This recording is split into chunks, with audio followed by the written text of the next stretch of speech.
روئے زمین پر رہنے والے لوگوں میں سے 3 لوگ ایسے ہیں جن پر قسمت بھی ناز کرتی ہے، مقدر ان پر رشک کرتا ہے۔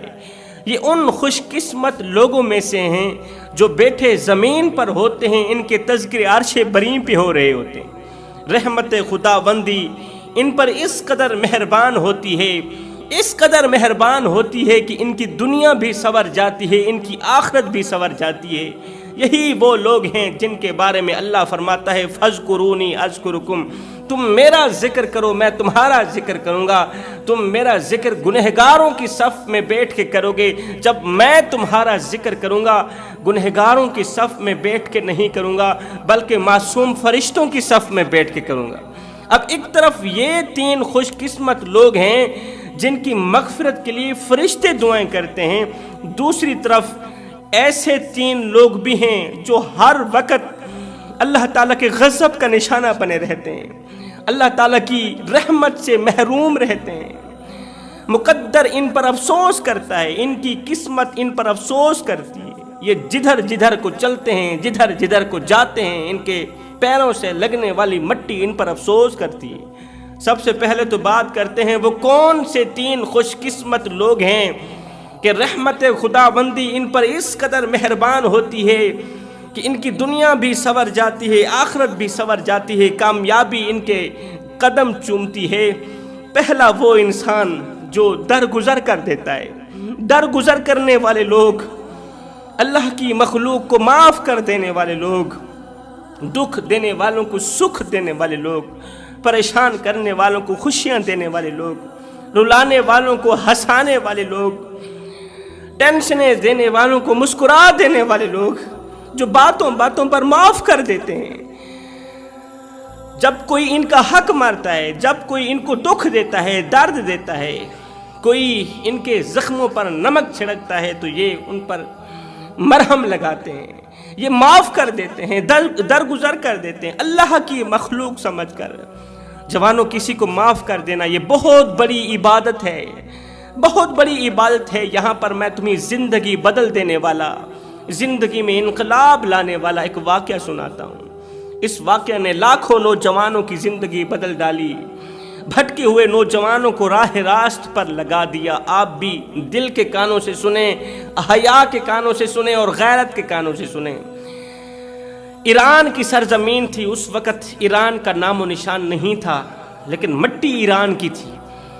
ایران کی سرزمین پر ایک فقیر تھا، درویش مست ملنگ بابا بازار میں کھڑا تھا، اس کے ہاتھ میں ایک تھیلا تھا، تھیلے کے اندر پیسے تھے، وہ تھیلا پیسوں سے بھرا ہوا تھا۔ ایک نوجوان کی نظر اس تھیلے پر پڑی، نوجوان نے سوچا اگر یہ تھیلا چھین لوں میرے تو وارے نیارے ہو جائیں گے، اس تھیلے کے اندر اتنے زیادہ پیسے ہیں، میں تو بیٹھ کے کھاؤں گا۔ ذہن کے اندر یہ سوچ آتے ہی وہ نوجوان آگے بڑھا، درویش کے ہاتھوں سے تھیلا کھینچا، چھینا اور بھاگ نکلا۔ بھاگتے بھاگتے شہر سے باہر نکلا۔ جیسے ہی شہر سے باہر نکلا تو اچانک اس کی آنکھوں کے سامنے اندھیرا سا چھانے لگا، اسے چکر آنے لگے، آنکھوں کے سامنے اندھیرا چھانے لگا۔ اسے یقین ہونے لگا کہ میں نابینا ہو گیا ہوں، آنکھوں کی بینائی جاتی رہی، اندھا ہو گیا، نابینا ہو گیا، آنکھوں کے سامنے اندھیرا ہی اندھیرا ہے۔ پکا یقین ہو گیا کہ میری بینائی چلی گئی۔ وہیں بیٹھ گیا رونے، زاروں قطار روتا چلا جا رہا ہے، ہائے بزرگ نے مجھے بد دعا دی ہے، میں نے چھوٹی سی غلطی کی ہے، میری چھوٹی سی غلطی پر بزرگ نے اتنی بڑی بد دعا دی ہے کہ میری بینائی جاتی رہی۔ میرے چھوٹے چھوٹے بچے ہیں، کس طرح کما کر بچوں کو کھلاؤں گا، زندگی کس طرح گزاروں گا، میں آنکھوں سے معذور ہو بیٹھا بزرگ کی بد دعا کی وجہ سے۔ 2-4 آدمی اسی راستے سے گزرے، اس نوجوان کو روتے ہوئے دیکھا تو پوچھ ہی لیا، نوجوان آخر کس چیز نے تجھے اس قدر رونے پر مجبور کیا، کس چیز نے تجھے اس قدر چیخنے اور چلانے پر مجبور کیا؟ اس نوجوان نے کہا نہ پوچھو بھائیو، میں نے چھوٹی سی غلطی کی ہے، ایک درویش کا پیسوں سے بھرا تھیلا کھینچا ہے، چھینا ہے، میں نے چوری کی ہے، میری چوری پر مجھے اس قدر بڑی سزا دی گئی ہے، درویش نے مجھے بد دعا دی اور میری آنکھیں بینائی سے محروم ہو بیٹھی، میری آنکھوں سے بینائی جاتی رہی، میری آنکھوں کے سامنے اندھیرا ہی اندھیرا ہے، میں رو رہا ہوں، چیخ رہا ہوں، چلا رہا ہوں۔ اب ان لوگوں نے اس نوجوان کو پکڑا، چلتے ہیں فقیر کے پاس، تجھے لے جاتے ہیں جس کا تو نے تھیلا چھینا ہے، پیسے چھینے ہیں، جا کر اس کے آگے فریاد کر، معافی کی بھیک مانگ، معافی کی خیرات مانگ، اگر اس نے تجھے معاف کر دیا تو ہو سکتا ہے تیری بینائی واپس آ جائے۔ اب ان لوگوں نے اس نابینا کی مدد کی، اندھے کی مدد کی، اس نوجوان کو اٹھایا، شہر لے گئے، اسی جگہ پر جا پہنچے جہاں پر اس نے بزرگ کا تھیلا چھینا تھا، اسی جگہ پر جا پہنچے، دیکھا وہ بزرگ وہیں بیٹھا ہوا تھا، بزرگ وہیں بیٹھا تھا، اللہ کی یاد میں مصروف تھا، اللہ اللہ کرنے میں مصروف تھا۔ تو یہ نابینا نوجوان گیا، بزرگ کے پیروں پر بیٹھ گیا، بزرگو مجھے معاف کر دو، مجھے معاف کر دو، میں نے چھوٹی سی غلطی کی ہے، چھوٹی سی غلطی پر مجھے نہیں پتا تھا کہ اتنی بڑی سزا دی جائے گی کہ میں آنکھوں سے معذور ہو جاؤں گا، میں بینائی سے محروم ہو بیٹھوں گا، میری آنکھوں کے سامنے اندھیرا چھا گیا ہے، مجھے کچھ نظر نہیں آ رہا، میری بینائی جاتی رہی، میں نے آپ کا تھیلا چھینا، چوری کی، خدا را مجھے معاف کر دو، آپ نے اتنی بڑی بد دعا دے دی۔ اللہ والے بھی بھلا بد دعائیں دیتے ہیں، اللہ والے بھی کسی کو اتنی بڑی بد دعائیں دے کر ان کا ستیہ ناش کرتے ہیں۔ میرے چھوٹے چھوٹے بچے ہیں، اب میں کس طرح کماؤں گا، انہیں کھلاؤں گا، فقیر مجھے معاف کر دے، یہ لے اپنا تھیلا۔ فقیر نے کہا، او بھائی تو کیا کہہ رہا ہے، میں نے تو اسی وقت تجھے معاف کر دیا تھا جب تو نے میرے ہاتھ سے میرے پیسوں سے بھرا تھیلا مجھ سے چھینا تھا، کھینچا تھا نا، جب تو بھاگ رہا تھا میں نے تو اسی وقت بھی تجھے معاف کر دیا تھا۔ یہ سن کر لوگ حیران رہ گئے، حیرانی کے عالم میں گم سم ہو کر لوگوں نے کہا، بابا جی آپ کیا کہہ رہے ہیں، پیسوں سے بھرا تھیلا، اتنا بڑا قیمتی تھیلا، چور چوری کر کے بھاگ رہا ہے، تو بجائے اس کے پیچھے بھاگنے کے، تھیلے کو بچانے کے، اپنا حق لینے کے، الٹا تو نے اسے معاف کر دیا۔ کس طرح تو نے معاف کیا، کس وجہ سے معاف کیا، کس سوچ کی بنیاد پر آپ نے معاف کیا؟ تو اس بابا جی کا جو جواب ہے نا، وہ دل کے کانوں سے سنے، زندگی بدل دینے والا جواب ہے۔ اس بابا جی نے کہا کہ میرے ذہن میں خیال آیا، میں نے علماء سے سنا ہے، علماء فرماتے ہیں کہ رسول کریم صلی اللہ علیہ وسلم نے فرمایا قیامت کے دن جب تک میرے آخری امتی کا حساب و کتاب کلیئر نہیں ہوگا میں جنت میں داخل نہیں ہوں گا۔ رسول کریم صلی اللہ علیہ وسلم کا فرمان عالی شان ہے کہ قیامت کے دن جب تک میرے آخری امتی کا حساب کتاب کلیئر نہیں ہو جائے گا نا، میں انتظار کروں گا۔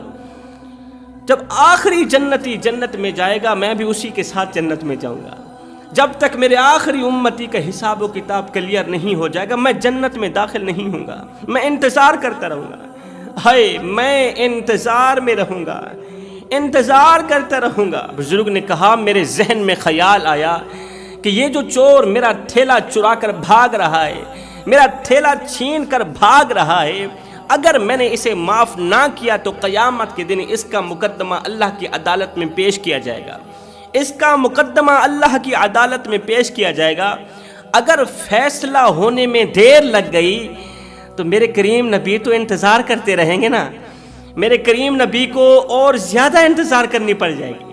اگر فیصلہ ہونے میں دیر لگ گئی تو میرے کریم نبی کو اور زیادہ انتظار کرنا پڑے گا کہ اس کا حساب و کتاب کلیئر ہوگا تو میں جنت میں جاؤں گا۔ بھائی میں نے اسے اس لیے معاف کر دیا، اسی وقت اس لیے معاف کر دیا کہ نہ تو اس کا مقدمہ عدالت میں پیش ہو اور نہ ہی تو میرے کریم نبی کو انتظار کرنا پڑے، نہ تو اس کا مقدمہ عدالت میں پیش ہوگا اللہ کی عدالت میں، اور نہ ہی تو میرے سونے نبی کو انتظار کرنا پڑے گا۔ میں کوئی ایسا کام کرنا پسند ہی نہیں کرتا، میرے کام کی وجہ سے میرے سونے نبی کو انتظار کرنا پڑے، وہ نبی جو میرے لیے دن رات روتا رہا، دن رات ایک کر کے روتا رہا، میری مغفرت اور میری بخشش کے لیے، میرے مقام کی بلندی کے لیے۔ میرے نبی نے میرے لیے پتھر کھائے، جس نبی نے میرے لیے دکھ برداشت کیے، درد برداشت کیے، 3 دن بھوک کاٹی، 3 دن کی پیاس کاٹی، کس کے لیے؟ میرے لیے۔ رب حبلی امتی، اللہ میری امت کو معاف کر دے، ہے جوانو، میرے کریم نبی نے فرمایا تم کافر تھے، میں نے تمہیں مسلمان بنایا، تم حیوان تھے، میں نے تمہیں انسان بنایا، تم جہنم کی طرف جا رہے تھے، میں نے تمہیں جنت کا راستہ دکھایا، تم جہنم میں گر رہے تھے، میں نے تمہیں پکڑ کر جنت کا وارث بنا دیا۔ ہے سردیوں کی لمبی راتیں میں مصلی پہ روتا رہا، ساری رات تڑپتا رہا، قیام میں کھڑا رہا، یہاں تک کہ میرے قدم سوج گئے۔ فرمایا او نادان، تو سوتا رہا، میں محمد روتا رہا، تو دنیا کے مزے لیتا رہا، میں محمد تیرے لیے تڑپتا رہا، سجدوں پہ سجدے، گریا پہ گریا۔ لیکن رات کا جب وہ وقت آیا جب خدا کی رحمت پہلے آسمان پر اترتی ہے، جب اللہ آواز دیتا ہے، میرے بندے بول کیا بولتا ہے، میرے بندے مانگ کیا مانگتا ہے، فرمایا جب وہ وقت آیا پوری رات سجدے میں نے کیے، پوری رات قیام میں نے کیے، پوری رات رکوع و سجود میں نے کیے، لیکن جب اللہ کی طرف سے کچھ مانگنے کی باری آئی، میں نے اپنی بات ہی نہیں کی، میں نے اپنا ذکر ہی نہیں چھیڑا، اپنے خدا سے کچھ مانگتا رہا ہوں تو تمہاری بخشش کے لیے دعا ہی مانگتا رہا ہوں۔ تو پہلی چیز معاف کر دینا۔ معاف کر دینے والے لوگ، درگزر کر دینے والے لوگ، یہ وہ لوگ ہیں جو بیٹھے زمین پر ہوتے ہیں، ان کے تذکرے عرش بری پہ ہو رہے ہوتے ہیں۔ دوسرا عادل حکمران، سیدنا علی المرتضیٰ شیر خدا کرم اللہ وجہہ الکریم سے پوچھا گیا حضرت ہمیں بتایا جائے اچھا حکمران کون ہے اور برا حکمران کون ہے، اچھا حکمران کون ہے اور برا حکمران کون ہے؟ جناب سیدنا علی المرتضیٰ شیر خدا نے فرمایا جو حاکم رات کو اٹھ کر قوم کے لیے دعا کرے اور قوم اس کے لیے دعا کرے، یہ دنیا کا اچھا حکمران ہے، یہ عوام کے لیے اچھا حکمران ہے۔ اور جو حاکم قوم کو گالیاں دے، قوم کے لیے برا سوچے اور قوم حاکم کے لیے برا سوچے، عوام حکمران کو گالیاں دے، وہ برا حکمران ہے۔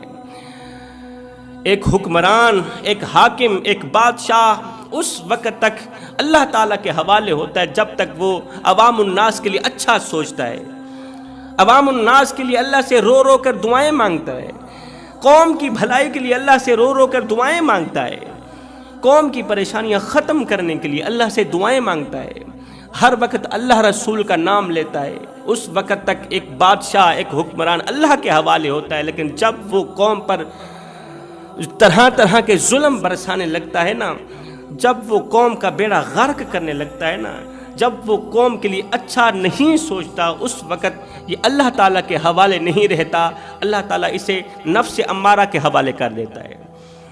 انسان کے اندر جو نفس امارہ ہے نا، اللہ تعالیٰ اسے اس کے نفس امارہ کے حوالے کر دیتا ہے۔ وہ نفس امارہ اس کی دنیا بھی تباہ و برباد کر دیتا ہے، اس کی آخرت بھی تباہ و برباد کر دیتا ہے۔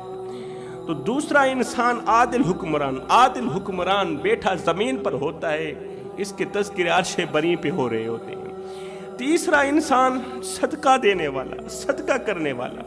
اب بات کرتے ہیں وہ کون سے تین لوگ ہیں جو ہر وقت اللہ تعالیٰ کے غضب کا نشانہ بنے رہتے ہیں، اللہ تعالیٰ کی نفرت کا نشانہ بنے رہتے ہیں، رحمت خداوندی سے محروم ہو جاتے ہیں، ہر وقت ان پر لعنت برستی رہتی ہے، یہ جدھر جدھر کو جاتے ہیں، چلتے ہیں، پھرتے ہیں، ان کے پیروں سے لگنے والی مٹی انہی بد دعائیں دیتی ہے، قسمت ان پر افسوس کرتی ہے۔ وہ کون سے تین لوگ ہیں؟ نمبر ایک، وہ لوگ جو اذان کی آواز سن کر بھی، اللہ کا بلاوا سن کر بھی، دن میں 5 مرتبہ اللہ اپنے بندے کو مسجد میں بلاتا ہے، اللہ تعالیٰ کا بلاوا سن کر بھی وہ مسجد میں نہیں جاتے، اللہ کے حضور اپنی پیشانی نہیں جھکاتے، اللہ کے حضور سجدہ نہیں کرتے، سبحان ربی الاعلیٰ کی تسبیح بیان نہیں کرتے۔ اللہ اکبر۔ سیدنا ابوبکر صدیق کا دور تھا، آپ کے دور میں ایک شخص کا انتقال ہوا، ایک شخص فوت ہوا، اس کا جنازہ پڑھنے کے لیے صفیں بنائی گئیں، قطاریں بنائی گئیں، میت کو سامنے رکھا گیا، اللہ اکبر، میت سامنے پڑی، پیچھے صفیں تیار ہو رہی ہیں، صفیں سیدھی ہو رہی ہیں۔ اچانک صحابہ کرام اور دیگر لوگوں کی نظر جب اس میت پر پڑی، لوگوں نے دیکھا کہ میت کا کفن ہل رہا ہے، کفن حرکت کر رہا ہے، کفن کے اندر کون سی چیز کفن کو ہلا رہی ہے، کفن کو حرکت دے رہی ہے۔ عزیز و اقارب دوڑ کر آگے بڑھے کہ ہمارا مرا ہوا شخص زندہ ہو گیا، ہمارا بھائی زندہ ہو گیا، ہمارا بابا زندہ ہو گیا، دوڑ کر آگے بڑھے، اللہ اکبر استغفر اللہ، سیدنا ابوبکر صدیق بھی وہاں پر موجود ہیں۔ جب ان لوگوں نے کفن ہٹایا کہ ہمارا آدمی زندہ ہو گیا ہے، مرا ہوا نوجوان ایک بار پھر سے زندہ ہو گیا، جب انہوں نے کفن ہٹایا تو دیکھ کر حیران رہ گیا۔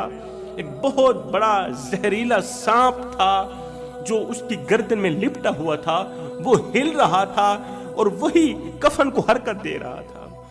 اس کے گلے میں ایک بہت بڑا سانپ تھا۔ صحابہ کرام نے دیکھا، دیکھتے ہی استغفر اللہ پڑھنے لگے۔ صحابہ کرام نے کہا اب یہ کون سی مصیبت آن پڑی ہے، جاؤ ڈنڈے لے آؤ، سوٹے لے آؤ، اس کو مارو، یہاں سے بھگاؤ۔ عزیز و اقارب دوڑ کر گئے، ڈنڈے لے آئے، سوٹے لے آئے، مارتے ہیں، وہ مرتا ہی نہیں ہے، وہ اور زیادہ مضبوط ہو رہا ہے۔ جب لوگوں نے زیادہ سانپ کو تنگ کیا تو اللہ تعالیٰ نے سانپ کو بولنے کی طاقت عطا کی۔ آپ حیران ہو رہے ہوں گے کہ سانپ بھی بھلا بول سکتا ہے، سانپ بھی بھلا انسانوں کی طرح باتیں کر سکتا ہے۔ جی جب اللہ چاہے نا، جب اللہ کچھ دکھانا چاہے تو پھر ناممکن کو ممکن بنا ہی دیتا ہے۔ سانپ کو اللہ تعالیٰ نے بولنے کی طاقت دی۔ سانپ نے کہا مجھے مت مارو، میں خود بخود نہیں آیا، مجھے بھیجا گیا ہے، مجھے اللہ نے بھیجا ہے، میں اس کو ڈستا رہوں گا، قیامت تک اسے کاٹتا رہوں گا، مجھے مارنے کی کوشش مت کرنا، تمہارے مارنے سے میں یہاں سے نہیں جاؤں گا۔ صحابہ کرام نے سوٹے زمین پر پھینک دیے، یہ یہاں سے نہیں جانے والا، یہ سانپ کہاں ہے، یہ تو اللہ تعالیٰ کی طرف سے دیا گیا عذاب ہے۔ اب سوچ میں پڑ گئے کہ آخر اس نے کون سے ایسے گناہ کیے تھے دنیا میں، کون سا ایسا جرم کیا تھا کہ یہ بدبخت ابھی قبر میں نہیں گیا کہ پہلے سے ہی اس پر عذاب مسلط کر دیا گیا ہے، دنیا میں ہی عذاب شروع ہو گیا ہے۔ آخر یہ کون سا ایسا جرم کیا کرتا تھا، کون سے ایسے گناہ کیا کرتا تھا؟